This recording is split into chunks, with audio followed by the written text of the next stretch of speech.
Good day folks, my name is Cornelius, the property guy.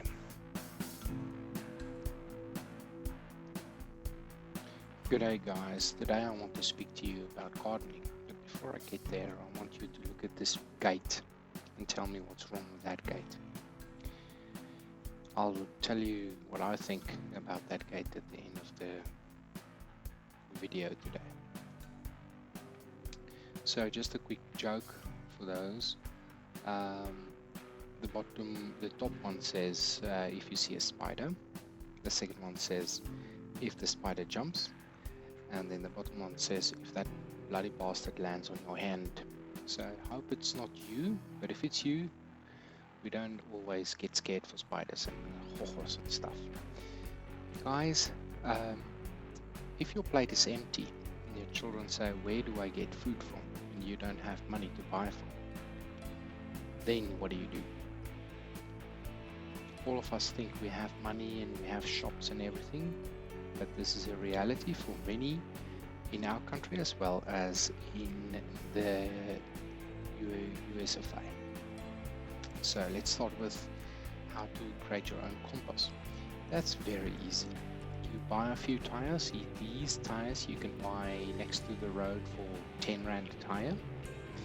You dump all of your garden waste in it, and then you buy maybe some compost worms to just speed up the process, and you dump the worms in there. Now as the worms eat the compost, everything becomes rotten. You can see here we dump just pieces of bark and twigs at the top, and then as the worms eat it, they will slowly move to the top of the pile, leaving behind very nice compost. Here you can see I've removed the top few tires to get to the compost. There's still uneaten bits and bobs, so we will just chuck it up. Chuck it up. We'll chuck it at the top of the new pile and let the worms eat and on them a little bit more. You can see I've dumped some of the compost into a wheelbarrow. You can see the quality is very good. You create lots and lots of compost this way yourself without the need of any special equipment, without the need for churning it. You get a lot of people that says you must turn the compost over and over and over. We don't have time for that. We want to make compost. This process takes about 2 months or so. Then I take off the top tires. Here you can see a handful of compost, very good quality, and your plants will love it. Now you can use this compost everywhere, but we're going to use it to fill up this culture raised bed. Why do we want raised beds? Because we don't necessarily want to crawl on the floor every time and struggle to get up. Yeah, okay, I'm closer to 50 than you maybe, but now even if you are young, you don't necessarily want to get down on your knees and play in the dirt. Also with these raised beds, culture beds, we can put in the soil what we want. So here you can see we create this bed with just normal roof zinc, and in there we place old tree stumps and garden waste. What will happen is that the bugs will eat it and will release good compost into the bed as well. Now we have filled it up with leaves and planks and twigs and all sorts of garden wastes, and then at the top we put those lovely compost that you just made. You can use normal soil as well, but at least you can decide what kind of soil you use, and you're not just left to use what you have on the floor. A lot of us in the city have old building rubble underneath our soil, and our soil might not be of the best quality. And then you get these little guys. Sometimes it's not a spider, don't get scared. It is just a praying mantis. Lovely creature. I've put it just on the fern that I had close by.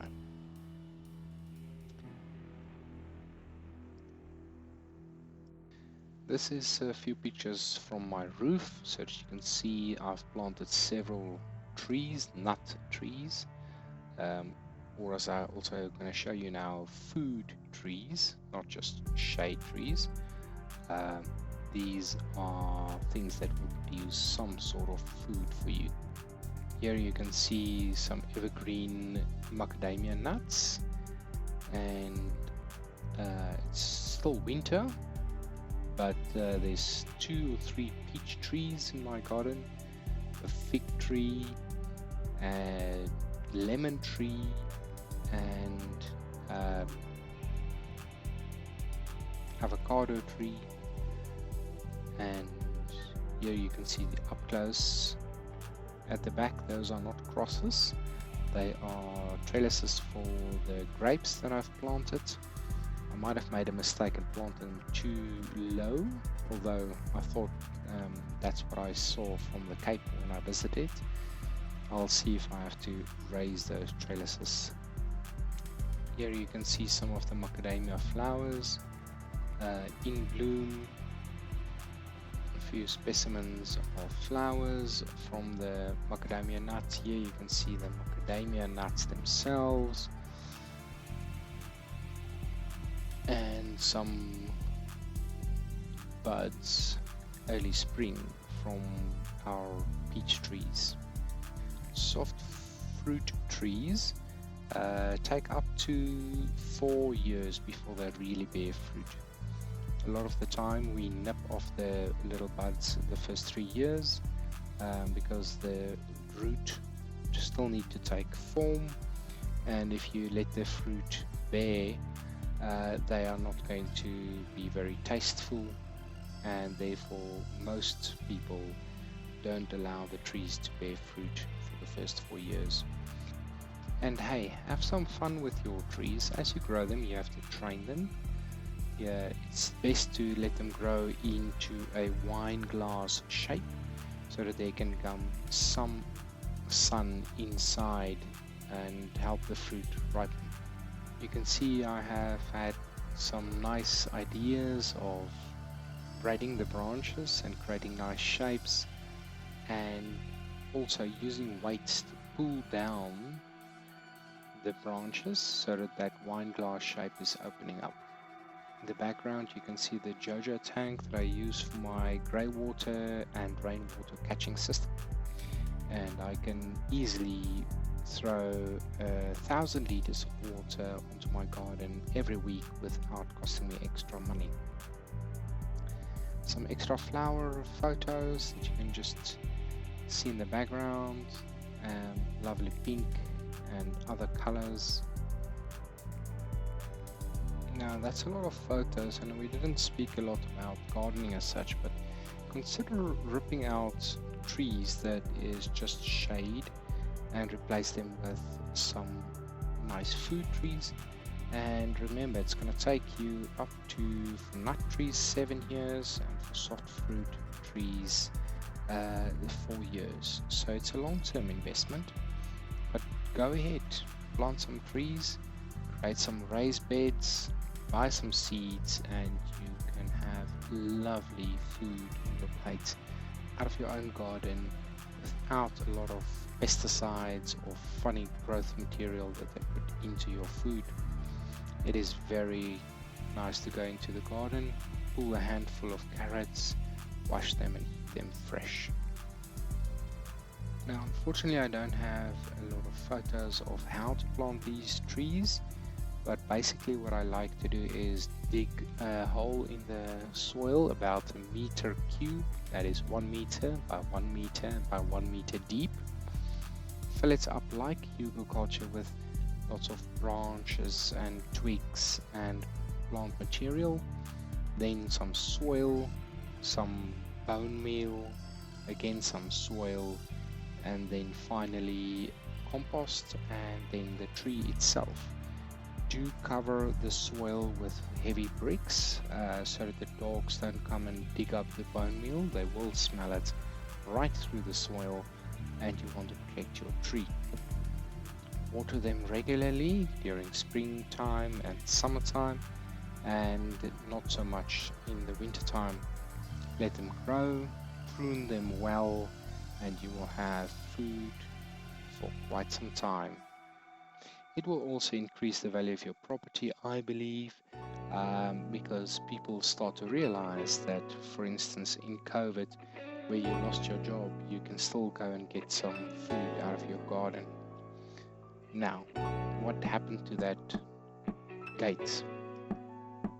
You basically created a ladder for the thieves to climb over. Never ever put a gate on anywhere, or even burglar bars that is horizontal. You create a nice ladder, and that's definitely not what you want. Right, folks, have a good day. Ciao for now.